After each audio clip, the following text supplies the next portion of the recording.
चलो बिगिन कर रहे हैं। तो आखिरी क्लास ये क्वेश्चन डन था आप लोग का। इसके आगे एवरेज स्पीड पे बात करें। लिखो हेडिंग एवरेज स्पीड। इसमें आप लिखो average speed is equals to total distance divided by total time. Average speed is equals to total distance divided by total time. 2 minute के लिए एक बार बोर्ड पर देखो। सपोज करो कि ऐसा कोई सिचुएशन है आपके लिए जहां पर आप ट्रैवल कर रहे हैं ए बी सी डी वाले पाथ पे, ठीक है। अब मान लो कि ए से बी ट्रैवल करते टाइम आपने डिस्टेंस ट्रैवल किया D1, बी से सी जाते टाइम आपने डिस्टेंस ट्रैवल किया D2 और सी से डी जाते समय आपने डिस्टेंस ट्रैवल किया D3। इसको कवर करने पे you consume T1 amount of time, इसको कवर करने पे you consume T2 amount of time और इसको कवर करने पे you consume T3 amount of time. तो इस सिचुएशन में आपके एवरेज स्पीड का फॉर्मूला हो जाएगा average speed is equals to D1 plus D2 plus D3 by T1 plus T2 plus T3। Correct, ये रहेगा आपका फॉर्मूला, ठीक है। और इस भयानक से फॉर्मूला पे बेस्ड 3 भयानक से क्वेश्चन है जिसको आप 5 मिनट में सल्टा सकते हैं। लिख लो इसको पहले। एवरेज स्पीड मतलब ये पूरा सिचुएशन ही कॉपी डाउन कर लो आप।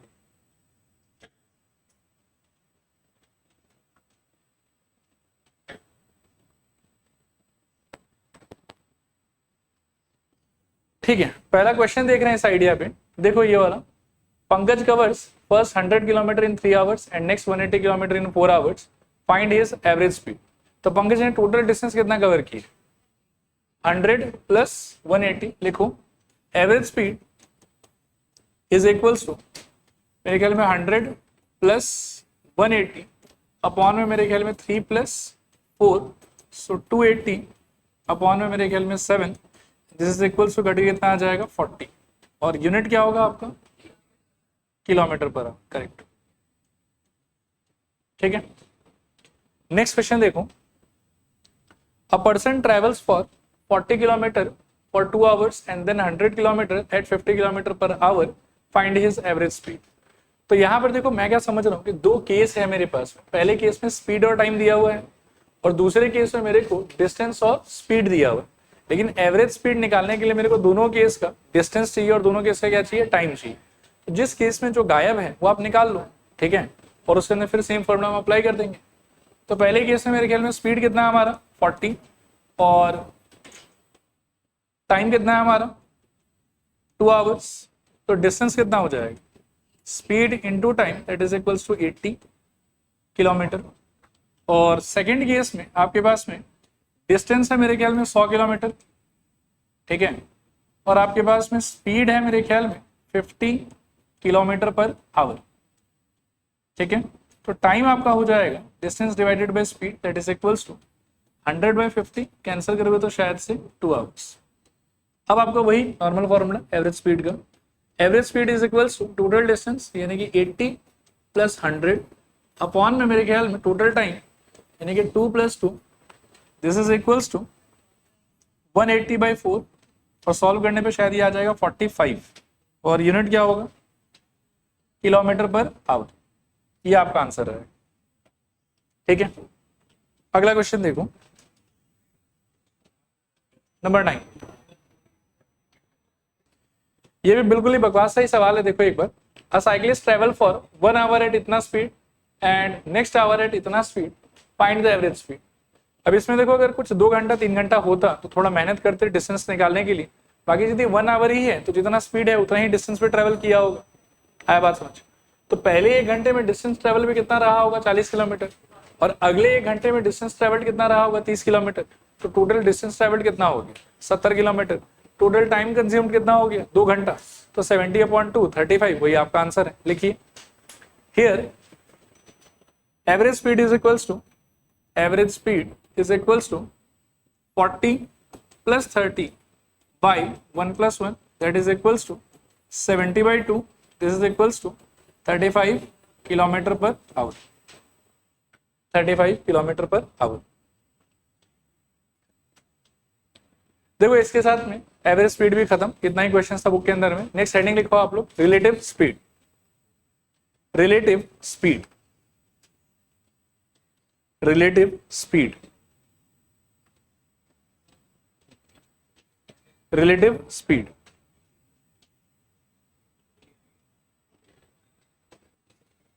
अच्छा देखो एक बार स्टार्ट कर रहे हैं इस टॉपिक को, रिलेटिव स्पीड। रिलेटिव स्पीड के अंदर में पहले मैं आपको थोड़ा सा एक्चुअल लाइफ में याद दिलाता हूं कि आपने एक्सपीरियंस किया होगा इसको कभी कभी, ठीक है। और बाकी फिर इससे रिलेटेड 5-6 इंपॉर्टेंट पॉइंट है, और सारा का सारा जो क्वेश्चन है वो उन्हीं पॉइंट्स को एज अ फॉर्मूला ट्रीट करके आपका सॉल्व हो जाएगा। क्वेश्चन आपका एक भी नहीं अटकेगा। लेकिन रिलेटिव स्पीड का फील लेने के लिए एक बार थोड़ा सा रियल लाइफ सिचुएशन डिस्कस करते हैं, ठीक है। आप सभी ने मतलब क्या है कि जीवन में कभी ना कभी ऐसा एक्सपीरियंस किया होगा कि इधर आप अपने दोस्त के साथ में सेम साइकिल पे ट्रैवल कर रहे हैं, या सेम साइकिल नहीं भी तो आप एक साइकिल पे, आपका दोस्त एक साइकिल पे, and you both are travelling parallelly, एक साथ चल रहा है। ये गाड़ी में भी ऐसा एक्सपीरियंस आपको हो सकता है कि आप एक गाड़ी में है, आपका दोस्त एक गाड़ी में है, या रिलेटिव एक गाड़ी में है, और दोनों गाड़ी सेम स्पीड में सेम डायरेक्शन में चल रहा है, ठीक है। अब उस मोमेंट आप मेरे को एक बात बताओ कि अगर मान लो कि साइकिल वाला सिचुएशन लेते हैं, ये गाड़ी वाला लो, उसमें ज्यादा फील होगा आपको। आप बैठे हैं और आप किसी स्पीड से चल रहे हैं, मान लीजिए कि 40 किलोमीटर पर आवर की स्पीड से आप चल रहे हैं, और आपका दोस्त भी एक अलग गाड़ी में उधर बैठा हुआ है, आपको वो दिखाई दे रहा है अच्छे से, और वो भी 40 किलोमीटर पर आवर की स्पीड से चल रहा है। आपके रिस्पेक्ट में आपका दोस्त हिल भी रहा है कि नहीं हिल रहा है? आप दोनों हिल रहे हैं, लेकिन आपके और आपके दोस्त के बीच का जो डिस्टेंस है वो चेंज नहीं हो रहा, वो तो एज इट इज पड़ा हुआ है, ठीक है। तो इस सिचुएशन को ऐसे डिस्क्राइब किया जाता है from the point of view of relative speed कि आपका आपके दोस्त के रिस्पेक्ट में रिलेटिव स्पीड 0 है, या आपके दोस्त का आपके रिस्पेक्ट में रिलेटिव स्पीड 0। आया बात समझ? अब ये रिलेटिव स्पीड 0 कब हो सकता है, कैसे हो सकता है, उस पर भी थोड़ा रुक के बात करेंगे। एक तो ये सिचुएशन था।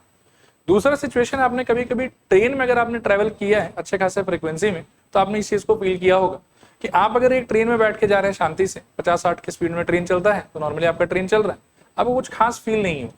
लेकिन सडनली अगर आपके बगल वाले ट्रैक पे एक और ट्रेन आ जाए जो ऑपोजिट डायरेक्शन से आ रहा है, तो आपको अचानक से एक बार लगेगा कि आपका स्पीड बहुत बढ़ गया। ये ऐसा लगे कि उस बगल वाले ट्रेन का स्पीड बहुत ज्यादा होगी।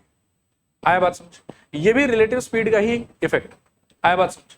तो रिलेटिव स्पीड क्या बोलता है कि अगर दो ऑब्जेक्ट है, दो मूविंग ऑब्जेक्ट है जो सेम डायरेक्शन में मूव कर रहा है, तो उस केस में दोनों ऑब्जेक्ट का रिलेटिव स्पीड निकालने का तरीका होगा कि जो ज्यादा फास्ट चल रहा है माइनस जो थोड़ा स्लो चल रहा है। Difference of the speed is considered as relative speed when the objects are moving in the same direction, and if the objects are moving in the opposite direction, then sum of their speeds is considered to be relative speed, ठीक है, in that situation।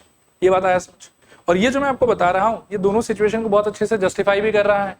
जब आप गाड़ी में हैं, आपका दोस्त भी गाड़ी में है, दोनों 40-40 के स्पीड में चल रहे हैं, लेकिन since you are travelling in the same direction, तो इफेक्टिवली आपका रिलेटिव स्पीड क्या होगा? 40 - 40 विच इज इक्वल्स टू 0। आया बात समझ? और जब आप एक ट्रेन में जा रहे हैं जो मान लो कि 60 की स्पीड से जा रहा है, और अपोजिट से एक और ट्रेन आ रहा है जो सपोज करो कि 40 के स्पीड से आ रहा है, लेकिन इफेक्टिवली जिस मोमेंट वो आपको क्रॉस करेगा, आपको फीलिंग वो 100 किलोमीटर पर आवर के स्पीड का देगा। आया बात समझ? तो ये चीज आज के बाद में याद रखेंगे कि if there are two moving objects, there might be two situation. हो सकता है कि वो लोग सेम डायरेक्शन में मूव कर रहा हो, और हो सकता है कि वो लोग ऑपोजिट डायरेक्शन में मूव कर रहा हो। अगर वो लोग सेम डायरेक्शन में मूव कर रहा है तो रिलेटिव स्पीड का फॉर्मूला होगा higher speed minus lower speed, और अगर ऑपोजिट डायरेक्शन में मूव कर रहा है तो रिलेटिव स्पीड का फॉर्मूला होगा सम ऑफ देयर स्पीड। अब हायर प्लस लोअर करो, ये लोअर प्लस हायर करो, फर्क नहीं पड़ता। आया बात समझ? तो ये है पहला पॉइंट। पहला नहीं मतलब 2 पॉइंट हो गया ये कवर, ठीक है। तीसरा एक पॉइंट है, इसको भी थोड़ा ध्यान से सोचना। कॉपी दो, आपका वाला एक पेन दो। क्वेश्चन थोड़ा ध्यान से सोचिएगा, ठीक है। मान लीजिए कि जो पेन है हमारा, ये एक लैंप पोस्ट है। क्या है ये बताइए? लैंप पोस्ट है। और हमारे पास में मान लीजिए कि एक कोई फिटनेस एंथुजियास्ट लड़का है जो रोज सुबह जॉगिंग पे जाता है। अब अगर मैं पूछूं आपसे कि मानो कि लड़का है कुछ, सॉरी यही बोल, ठीक है, मान लो कि वो भाग रहा है। अब अगर मैं पूछूं आपसे कि शौर्य को इस पोल को क्रॉस करने के लिए कितना डिस्टेंस ट्रैवल करना पड़ेगा, तो इस सवाल का कोई मीनिंग है? इज दिस क्वेश्चन सेंसिबल कि what distance should Shaurya run to cross this pole? तो आपको ये क्वेश्चन ही मीनिंगलेस फील होगा, ठीक है। अब एक दूसरा क्वेश्चन पकड़ो। फिर शौर्य ने मान लो कि पोल क्रॉस कर लिया, तब शौर्य का मतलब समझ रहे हो कि मोटिवेशन बढ़ गया, इंसेंटिव है उसके पास। अब उसको है कि नहीं भाई, कैसे? अब शौर्य को छोड़ो, वैसे अदर सिचुएशन में बताता हूं। एक बार बाहर आ जाओ, उस पेन को ले, हाथ ऐसे पकड़ के खड़े रहो। पहला क्वेश्चन मैं फिर रिपीट करता हूं। देखो, पहले केस में शौर्य को भाग भाग के आना है, पोल क्रॉस कर। तो ये क्वेश्चन आपको फील हो सकता है कि ये मीनिंगलेस, थोड़ा सा इस तरफ आ जाओ। अब नेक्स्ट क्वेश्चन है मेरा आपसे कि इसी पोल के सामने में मानो कि एक ट्रेन है, अब मैं आपसे पूछूं कि इस ट्रेन को वो पोल क्रॉस कर, ये करने के लिए ट्रेन को मिनिमम कितना डिस्टेंस चलना पड़ेगा? तो इसका आंसर होगा जितना लंबा ये ट्रेन है इसको उतना ही डिस्टेंस कम से कम चलना पड़ेगा। ठीक है, बोलोगे कैसे? पकड़ो, ऐसा सोचना कि ये पोल है आपका और यहां आपका ट्रेन अभी खड़ा है, ट्रेन इसको क्रॉस कर जाएगा। इस चीज का मीनिंग ये है कि पहले ट्रेन का एकदम फ्रंट पार्ट इस पोल से बिहाइंड था और क्रॉस करने का मतलब है कि ट्रेन का जो बैक है, एंड मोस्ट पॉइंट है, वो इस पोल के उस तरफ चला जाना चाहिए। आया बात समझ? देखना, फिक्स रखो इसको ऐसे, ये ट्रेन है आपका शुरू में और ये जब पूरा पार करके यहां चला जाएगा तो आप बोलोगे ट्रेन क्रॉस हो गया। तो ट्रेन को पोल क्रॉस करने के लिए कितना ट्रेवल करना पड़ेगा? जितना उसका खुद का लेंथ है। शौर्य के लिए कोई टेंशन नहीं है मेरे, ठीक है, और शौर्य वाला क्वेश्चन ही मीनिंगलेस है। आया बात समझ? लेकिन ये सेम क्वेश्चन ट्रेन के रेस्पेक्ट में बहुत इंपॉर्टेंट हो जाता है कि ट्रेन का जितना लंबा खुद का लेंथ है उतना जब ट्रेन चल लेगा उसके बाद ही वो इस पोल को क्या कर पाएगा? क्रॉस कर पाएगा। आया बात समझ? अब नेक्स्ट क्वेश्चन, बैठ। मान लो कि पोल क्रॉस हो गया शौर्य से, अब शौर्य सोच रहा है कि प्लेटफॉर्म क्रॉस करेंगे। रेलवे प्लेटफॉर्म होता है, काफी लंबा होता है। सपोज करो कि इस बार ये पेन इस फॉर्मेट में और प्लेटफॉर्म के फॉर्मेट में। आया बात समझ? अब शौर्य इस प्लेटफॉर्म को क्रॉस करेगा, इस बात का मीनिंग क्या है? इस बात का मीनिंग है शौर्य इस पॉइंट से स्टार्ट करेगा, अब भाग भाग के इस पॉइंट के उस तरफ चला जाएगा, क्रॉस कर लेगा, मतलब इतना भाग लेगा तो हम बोलेंगे कि प्लेटफॉर्म क्रॉस कर लिया। अब अगर मैं आपसे पूछूं कि प्लेटफॉर्म क्रॉस करने के लिए शौर्य को कितना भागना पड़ेगा? जितना ये लंबा है, मान लो कि मैं वाई बोलता हूं इसको, तो उसको वाई कवर करना पड़ेगा। अब नेक्स्ट क्वेश्चन है कि ट्रेन को प्लेटफॉर्म क्रॉस करने के लिए कितना भागना पड़ेगा? सोचना ध्यान से। ये ट्रेन है, ये प्लेटफॉर्म है, ट्रेन अभी यहां खड़ा, और क्रॉस करने का मतलब क्या हो? ऐसा कुछ। आया बात समझ? ट्रेन को कितना ट्रेवल करना पड़ेगा? X plus Y. शौर्य को कितना ट्रेवल करना पड़ेगा? वाई। ट्रेन को कितना करना पड़ेगा? X plus Y. पोल के केस में शौर्य को कितना करना पड़ेगा? Meaningless question. ट्रेन को कितना करना पड़ेगा? एक्स। ठीक है, आया समझ? तो ये है अगला पॉइंट कि जब कभी भी आप, एंड थैंक यू, जब कभी भी आप किसी भी point object in the sense कि जिसका खुद का लेंथ जो है वो नेग्लिजिबल है, उस टाइप के किसी ऑब्जेक्ट को अगर ट्रेन से क्रॉस करवाना चाहते हैं, किससे क्रॉस करवाना चाहते हैं? ट्रेन से। तो जितना लंबा ट्रेन खुद है उतना डिस्टेंस मिनिमम ट्रेन को चलना पड़ेगा उस पॉइंट ऑब्जेक्ट को क्रॉस करने के लिए। ये पहला पॉइंट है। दूसरा पॉइंट है कि ट्रेन खुद तो लंबा है ही, और साथ में वो किसी प्लेटफॉर्म जैसे ऑब्जेक्ट को अगर क्रॉस करना चाहता है तो जो उसको टोटल डिस्टेंस कवर करना पड़ेगा that will be equal to length of the platform plus length of the train itself. आया बात समझ? तो इसको मिला के हमने 4 पॉइंट कवर कर दिया। पहला पॉइंट क्या बताऊं कि सेम डायरेक्शन में दौड़ने से रिलेटिव स्पीड कैसे आता है? डिफरेंस से। ऑपोजिट डायरेक्शन में दौड़ने से रिलेटिव स्पीड कैसे आता है? सम से। ट्रेन अगर पोल को क्रॉस करना चाहता है तो कितना जाना पड़ेगा? जितना लंबा वो खुद है। प्लेटफॉर्म को क्रॉस करना चाहता है तो कितना जाना पड़ेगा? प्लेटफॉर्म का लेंथ प्लस ट्रेन का लेंथ, तो हम बोलेंगे कि क्रॉस होगी। ठीक है, और लास्ट पॉइंट है यहाँ पे कि ये चारों में तो कोई दिक्कत नहीं है ना? पक्का श्योर हो? हाँ ठीक है। लास्ट पॉइंट है कि दो सपोज करो कि आपके पास में मूविंग ऑब्जेक्ट, अभी तक हम बात कर रहे थे कि एक मूविंग है एक फिक्स है। ठीक है, पहले पोल आया, पोल के बाद में क्या आया? प्लेटफॉर्म आया, लेकिन फिक्स था। नेक्स्ट एक हो सकता है सिचुएशन जब आपको दो ट्रेन एक दूसरे को क्रॉस कर रहा हो, ये चीज आपको पता चले। ठीक है, तो जब कभी भी दो ट्रेन एक दूसरे को क्रॉस करेगा तो उसका दो टाइप का सिनेरियो हो सकता है। एक सिनेरियो हो सकता है कि both train are travelling in the same direction, एक थोड़ा फास्ट है एक थोड़ा स्लो है। जो फास्ट वाला है वो सर्टेन पॉइंट ऑफ टाइम के बाद में स्लो वाले ट्रेन को क्या कर लेगा? क्रॉस कर लेगा। ठीक है, और दूसरा सिनेरियो ये हो सकता है कि दोनों ऑपोजिट डायरेक्शन में ट्रेवल कर रहा है और एक दूसरे को क्रॉस करेगा। तो इस सिचुएशन में एक आइडिया है जो बोलता है कि दोनों ट्रेन अगर एक दूसरे को कंप्लीटली क्रॉस कर लेना चाहता है, और एक तो क्रॉस करने का मीनिंग आप समझ लो, दिखाओ दो कॉपी फिर से, वो वाला भी दो। क्रॉस करने का मीनिंग समझ लेना आप। हाँ, पहले सपोज करो कि ऐसे है ये लोग पड़ा हुआ, सेम डायरेक्शन में चल रहा है। क्रॉस करने का मतलब है कि ये ट्रेन ऐसे ऐसे आएगा और आके ये ऐसे पूरा आगे चला जाएगा, ये है क्रॉस का मीनिंग।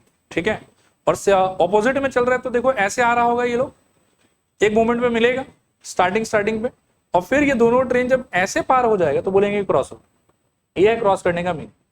तो whether train are travelling in the same direction और the train are travelling in the opposite direction, in both the cases the trains to cross each other will take some time, और उस time के लिए है एक formula. Formula बोलता है कि ऊपर न्यूमरेटर में आपको लिखना है sum of the length of the two trains, sum of the length of the two trains, और डिनोमिनेटर में आपको लिखना है relative speed of the two trains, relative speed of the two trains. Relative speed से क्या करेंगे हम, ये कैसे निकालेंगे? अगर सेम डायरेक्शन में जा रहा था तो रिलेटिव स्पीड आएगा डिफरेंस, और ऑपोजिट में अगर जा रहा था तो रिलेटिव स्पीड आएगा सम से। बस ये आपको याद है, ऊपर हमेशा sum of the length of the train आएगा और नीचे हमेशा क्या आएगा, रिलेटिव स्पीड। अगर ऑपोजिट डायरेक्शन में मूवमेंट होगा तो डिफरेंस या सम, ऑपोजिट वाले में सम और सेम डायरेक्शन वाले में डिफरेंस। क्लियर है मेरे ख्याल? लिखो इन सारे पॉइंट को और फिर क्वेश्चंस करेंगे। देखो पहला पॉइंट लिखो, वैसे ये सारा कॉपी कर लो आप लोग।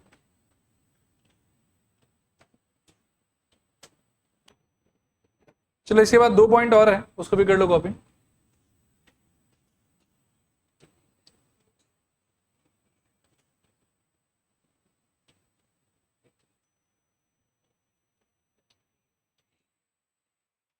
ठीक है, देखो एक बार क्वेश्चंस पे जाने से पहले एक आखिरी बार इस 5 पॉइंट को फिर से थोड़ा सोच लेते हैं, फिर क्वेश्चंस की तरफ चलेंगे। पहला पॉइंट क्या है बताओ? सेम डायरेक्शन में अगर ट्रेवल करोगे तो रिलेटिव स्पीड डिफरेंस से आएगा, ऑपोजिट में चलोगे तो रिलेटिव स्पीड सम से आएगा। तीसरा पॉइंट क्या है कि अगर आप किसी स्टेशनरी ऑब्जेक्ट जिसका खुद का लेंथ मतलब क्या कि नेग्लिजिबल है, उससे अगर ट्रेन क्रॉस करवाना चाहते हैं उसके सामने से, तो ट्रेन को कितना चलना पड़ेगा, जितना उसका खुद का लेंथ है। प्लेटफॉर्म जैसे चीज को क्रॉस अगर करना चाहोगे तो ट्रेन का लेंथ प्लस प्लेटफॉर्म का खुद का लेंथ, और 2 ट्रेन है जो दोनों मूव कर रहा है अगर चाहे सेम डायरेक्शन में चाहे ऑपोजिट डायरेक्शन में, तो एक दूसरे को क्रॉस करने के लिए टोटल टाइम कितना चाहिए? ट्रेन का खुद का लेंथ का सम और डिवाइडेड बाय उनका रिलेटिव स्पीड। सेम डायरेक्शन में तो डिफरेंस से आएगा, ऑपोजिट में है तो सम से आएगा। ठीक है मेरे ख्याल? चलो क्वेश्चन देखो। पहला क्वेश्चन देखो, a train is 120 metre long and is running at a speed of 108 kilometre per hour. How long will it take to cross a lamp post? तो लैंप पोस्ट अगर क्रॉस करना है, लैंप पोस्ट का length significant है कि negligible? Negligible है, तो जितना लंबा ये खुद है उतना ही चलना पड़ेगा इसको। तो स्पीड इक्वल्स टू क्या हो जाएगा बताओ? स्पीड नहीं सॉरी, टाइम इक्वल्स टू क्या हो जाएगा? टाइम ही तो चाहिए हम लोग को, तो time equals to distance by speed. Distance कितना चलना होगा इसको? 120। यहां तक तो ठीक है, लेकिन क्या आप स्पीड में 108 ले पाओगे? मेरे ख्याल में नहीं, क्योंकि इसका यूनिट क्या दिया हुआ आपको? Kilometre per our. तो इसको आपको क्या करना होगा? देखो 108 इंटू 5/18। ऐसा करने से इसका यूनिट क्या हो जाएगा? मीटर पर सेकेंड, और आपके आंसर का यूनिट भी क्या हो जाएगा? सेकेंड। ठीक है, अब यहां से काटो तो 18 6 हो जाएगा शायद, सो 120/30 सेकेंड, और सॉल्व करके शायद से 4 सेकेंड आएगा। ठीक है, next question, a train 100 metre long running at a speed of इतना, how long does it take to cross a platform of 160 metre long? इस बार प्लेटफॉर्म अगर क्रॉस करना है तो टोटल डिस्टेंस कितना चलना होगा? खुद का लेंथ प्लस प्लेटफॉर्म का लेंथ। लिखो time is equals to distance by speed. Distance कितना चलना होगा? तो 100 प्लस 160। स्पीड कितना हो जाएगा? वैसे तो 72, लेकिन यूनिट के हिसाब से चेंज करना होगा आपको, तो इंटू 5/18। काटोगे तो 4, और इनका सम कितना आ जाएगा? मेरे ख्याल में 260 डिवाइडेड बाय कितना? 20, तो 0 0 गया, दिस इक्वल्स टू 13 सेकेंड्स। ठीक है, अगला question, a train running at 80 km per hour leaves Lucknow station at 9 a.m. and another train running at 100 km per hour leaves Lucknow station in the same direction at 11 a.m. How many kilometer from Lucknow station do they meet? ठीक है, अब इसको एक बार अच्छे से पढ़ो। देखो यहां देखो, मान लो कि ये एक पॉइंट है जो लखनऊ स्टेशन है, और ये M है मीटिंग पॉइंट। क्लियर? तो अब थोड़ा ध्यान से सोच, पहला ट्रेन जो 80 किलोमीटर पर आवर की स्पीड से जाता है उसके लिए I will use green colour, हाँ, और दूसरा ट्रेन इसके लिए I will use white colour. अब बस थोड़ा सोचना, और लास्ट में एक क्वेश्चन मैं पूछूंगा उसका जवाब देना। जो 80 किलोमीटर पर आवर से चलता है वो स्टार्ट कितने बजे कर रहा था? 9 बजे, और वो भी ऑब्वियसली यहीं से स्टार्ट किया होगा, और स्टार्ट कर करके सेम ट्रैक पे जाके यहाँ पहुंचा होगा। ठीक है ना? ग्रीन वाला लेकिन स्टार्ट कितने बजे किया होगा? 9 बजे। और व्हाइट कलर से हम दूसरे ट्रेन का सोचते हैं एक बार, वो भी यहीं से स्टार्ट करेगा, लखनऊ से ही, सेम रूट पे फॉलो करके वो मीटिंग पॉइंट पे पहुंचेगा। लेकिन ये स्टार्ट कितना बजे किया होगा? 11 बजे। तो अभी ग्रीन के कवरेज में और व्हाइट के कवरेज में क्या सेम है और क्या डिफरेंट? डिस्टेंस सेम है दोनों का, मीटिंग पॉइंट पे पहुंचने का टाइम डिफरेंट है। ठीक है, अभी व्हाइट वाला को अगर मैं थोड़ी देर के लिए सोच लूं कि 11 बजे बंदे ने स्टार्ट करा और मान लो कि एक्स आवर्स का ट्रैवल कवर करके वो यहां पहुंचता। ध्यान से सुनना मैं क्या कह रहा हूं, ठीक है? देखो मैं क्या कह रहा था, 11 बजे व्हाइट वाला ट्रेन आपका स्टार्ट हो रहा है और मैं ऐसा मन में मान के चल रहा हूँ कि 11 बजे के फर्दर आगे उसको x घंटा और ट्रैवल करना हो मीटिंग पॉइंट पे पहुंचने के। तो ग्रीन वाला ट्रेन कितने देर के लिए ट्रैवल किया होगा ये सोचो आप। ग्रीन वाला कितने बजे स्टार्ट किया था? 9 बजे स्टार्ट कर लिया था। तो 11 बजे वाला मीटिंग पॉइंट पे पहुंचने के लिए अगर x आवर्स चल रहा है तो ग्रीन वाला 2 घंटा एडिशनल चला होगा, क्योंकि 9 से 11 तक तो वो सेम डायरेक्शन में चल ही रहा था ना। तो ग्रीन वाले का टाइम ड्यूरेशन कितना होगा अगर व्हाइट वाले का x है तो? मेरे ख्याल में x+, तो दोनों का टाइम अलग अलग है। ग्रीन वाले का x+2 है और व्हाइट वाले का कितना है x, लेकिन दोनों का क्या चीज सेम है? डिस्टेंस कवर्ड सेम है। आया बात? इसी बात का हम फायदा उठा लेंगे। ठीक है, इसका स्पीड कितना दिया हुआ व्हाइट वाले का? 100 किलोमीटर पर आवर। तो 100 into x, speed into time, वो गया इसका डिस्टेंस। और दूसरे वाले का स्पीड कितना है? 80, और टाइम कितना है बताओ? x+2। Speed into time is equal to उसका भी क्या आ जाएगा? डिस्टेंस। और इसका डिस्टेंस कवर्ड और उसका डिस्टेंस कवर्ड क्या होना चाहिए? सेम, इसीलिए मैंने इन दोनों को इक्वल बोल दिया। अब यहां से सॉल्व करोगे तो ये क्या आ जाएगा बताओ? 100x equals to 80x plus 160। इसको इधर ले आओ तो मेरे ख्याल में 20x इज इक्वल्स टू 160, और यहां से x इक्वल्स टू कितना आ जाएगा? 8 आवर्स। इससे क्या पता चला आपको कि व्हाइट वाले को फर्दर 8 घंटा और चलना होगा और ग्रीन वाले को सेम पॉइंट पे पहुंचने के लिए 10 घंटा चलना होगा। आपको क्वेश्चन में क्या पूछा हो कि लखनऊ से कितने दूर जाके ये लोग मिलेगा, तो मतलब आपसे डिस्टेंस पूछा हुआ है। तो या तो आप x का वैल्यू लेफ्ट हैंड साइड में डाल दो और या फिर आप x का वैल्यू राइट हैंड साइड में डाल दो। लेफ्ट में डालोगे तो क्या मिलेगा बताओ? 100 into 8 that is equals to 800। और राइट में भी अगर डालोगे तो 8 + 2 का वैल्यू कितना? 10। 10 इंटू 80 का वैल्यू फिर से कितना? 800। तो चाहे इधर डालो चाहे उधर डालो, आंसर कितना रहेगा आपका? 800। रिपीट करूं कि हो जाएगा? पक्का? लिखो, let the time taken by the train starting at 11 a.m. Let the time taken by the train starting at 11 a.m. be x hours. आगे लिखो, अकॉर्डिंग टू क्वेश्चन ये चीज कॉपी कर कि 100 into x is equals to 80 into x+2। Further solve करो तो x equals to 8 आ जाएगा आपका। नीचे लिखो, hence distance is equals to 100 into 8 that is equals to 800 kilometre. ठीक है मेरे ख्याल में?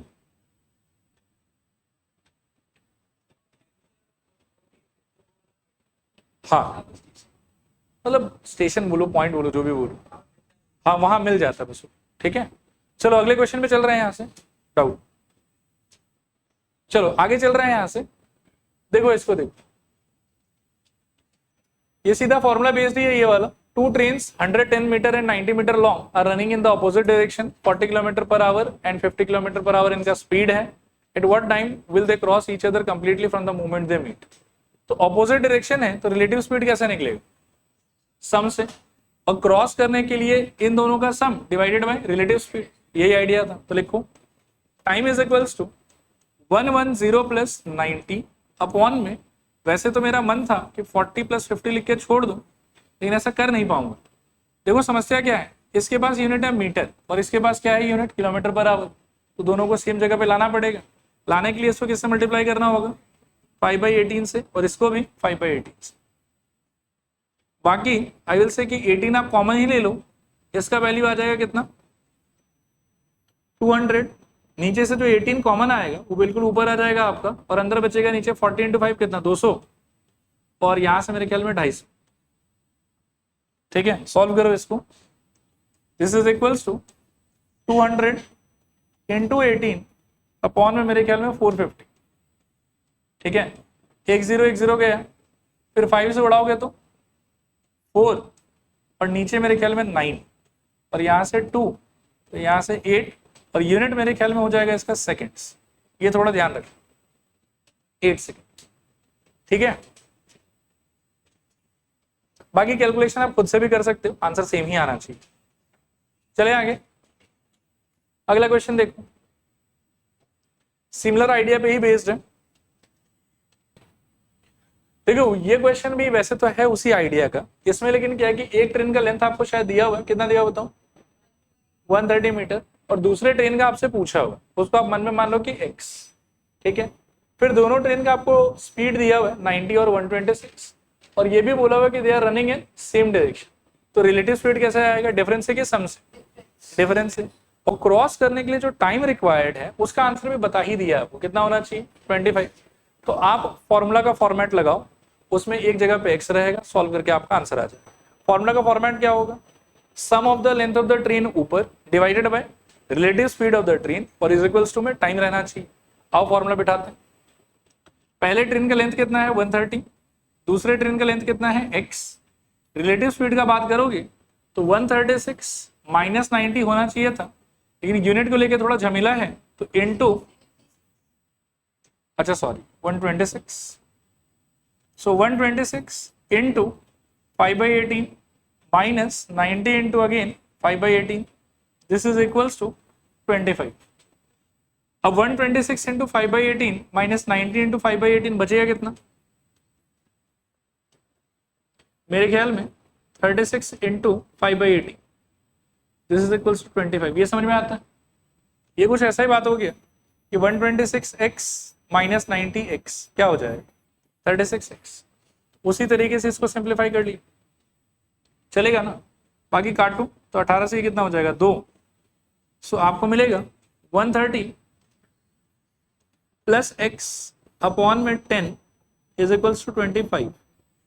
और यहां से सॉल्व करोगे तो मेरे ख्याल में 130 plus x is equals to 250, x equals to मेरे ख्याल में 120 मीटर,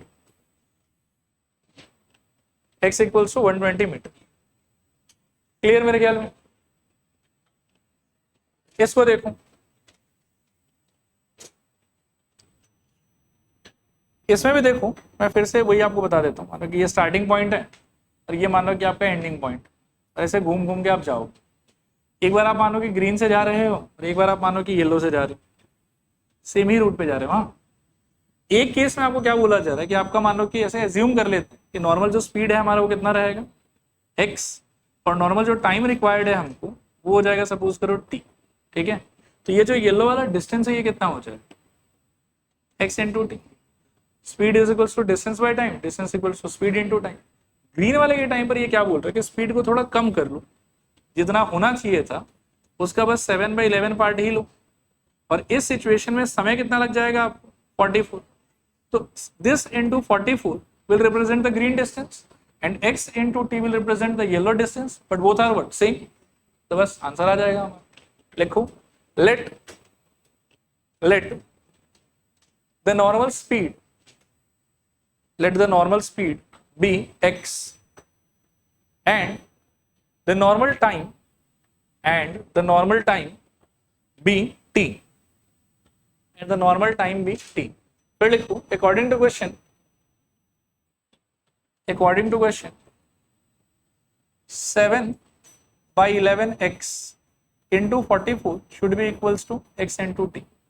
x दोनों साइड से कट गया, 7 मतलब 7 को तो रहने दो, 11 44 का 4, सो t इक्वल्स टू आ जाएगा 28, और यूनिट क्या होना चाहिए hours, so t equals to 28 hours. ठीक है मेरे ख्याल में ये आपका आंसर। ऐसे भी देखो 7/11 करके आपने अपने व्हीकल को स्लो कर दिया कि फास्ट कर दिया, स्लो किया ऑब्वियसली, इसलिए टाइम ज्यादा लग रहा था। लेकिन जब आप नॉर्मल स्पीड पे चलेंगे तो आप फास्ट हो जाएंगे तो समय आपका बढ़ जाना चाहिए कि कम हो जाना चाहिए, कम हो जाना चाहिए, हुआ भी है। ठीक है, लास्ट क्वेश्चन इस चैप्टर का, पढ़ लीजिए एक बार अच्छे से।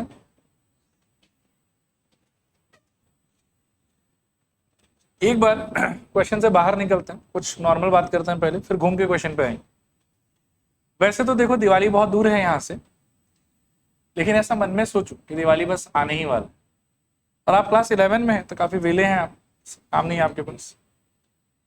मान लीजिए कि एक लाठी है, जिस लाठी का लेंथ मैं बताता हूँ आपको 20 सेंटीमीटर। घर वाले लोगों ने देखा आपको पिछले 2-3 महीने से 10 के रिजल्ट के बाद में कुछ कर ही नहीं रहे, तो घर वाले ने बोला कि देखो यार दिवाली आ रहा है, घर को सजाना वजाना है, एक लाठी थमा दिया और थोड़ा बहुत लट्टू थमा दिया, बल्ब्स, ठीक है।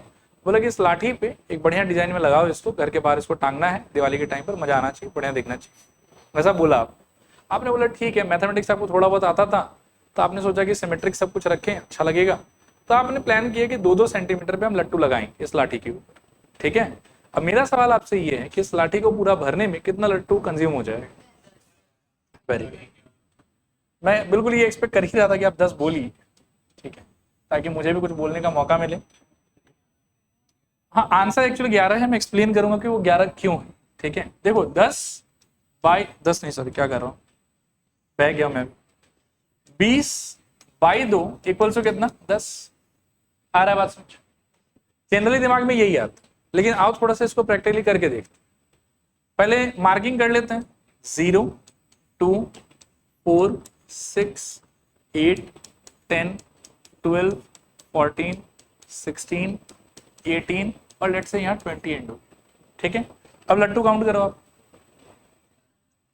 ऐसे 10 नहीं यार, एक एक करके, 1, 2, 3, 4, 5, 6, 7, 8, 9, 10, 11। अब उस फॉर्मूला में क्या डिफेक्ट है ये बताओ। ये फॉर्मूला वैसे ठीक ही है, बस ये क्या है कि ये आंख वाला अंधा है। जैसे ही आप इसको नीचे 2 दे देते हो ना, इसको सब कुछ 2 सेंटीमीटर के बाद ही दिखाई देता है। मतलब इस फॉर्मूले के हिसाब से पहला जो लट्टू लगाया वो कहाँ लगाया? 2 सेंटीमीटर पे लगा, तो फॉर्मूला भी एक हिसाब से गलत रिजल्ट नहीं दे रहा है। इसके हिसाब से पहला लट्टू कहाँ है? 2 सेंटीमीटर पे, और 2 सेंटीमीटर और फर्दर 10 तक मतलब 20 तक जाने में कितना लट्टू यूज हुआ? 10। तो ये अपने हिसाब से ठीक ही बोल रहा है। ये वो जो 0 पे लट्टू लगाओगे ना, वो ये देख नहीं पा रहा है बात, इसीलिए ये फॉर्मूला का आंसर राइट नहीं है। The answer should be 20/2 + 1 which is equals to how much? 11। ये करेक्ट आंसर है बात समझ। Now come to the question कि क्वेश्चन क्या बोल रहा है। क्वेश्चन बोल रहा है कि ठीक है, कुछ पोल लगाया हुआ है किसी एक ट्रेन के रास्ते में, ट्रेन का खुद का स्पीड है इतना और ये इतने टाइम के लिए ट्रेवल कर रहा है, तो इतने समय में ये एक certain number of distance cover कर लेगा, आया बात समझ। और वो जो ट्रेन का डिस्टेंस होगा वो आपके लाठी के लेंथ जैसा होगा कि इतना दूर वो चला गया। बीच बीच में जो आपका पोल है वो लट्टू जैसा है, तो आपको बताना है कितना लट्टू लगाना है। तो आपका आंसर क्या हो जाएगा? देखो आपका आंसर हो जाएगा पहले डिस्टेंस ट्रेवल्ड बाय ट्रेन, ठीक है, divided by distance between 2 poles, ठीक है, +1। आया लॉजिक समझ? लिखिए लिखिए, distance travelled by train, distance travelled by train is equals to 45 × 8, 45 × 8, this is equals to 360 kilometre, ठीक है। लेकिन एक छोटा सा समस्या है यूनिट्स, ठीक है, ये किलोमीटर में है और जो डिस्टेंस अपने को बताया कि इसमें है 100 मीटर में है। लिखिए this is equals to 360 kilometre और फिर 3,60,000 मीटर, 36 फिर 40, ठीक है। नीचे लिखो hence number of poles is equals to 36 1 2 3 4 upon 100 + 1, this is equals to 2 0 cut जाएगा 360। ये आपका answer first part. Second part के लिए सोचो,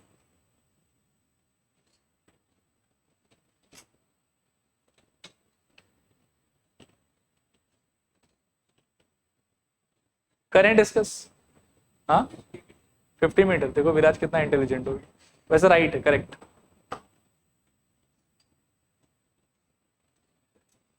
मैं तो मान लो कि देखो इस तंत्र में तो मुझे नहीं आता, मैं तो नॉर्मली आराम से करूंगा।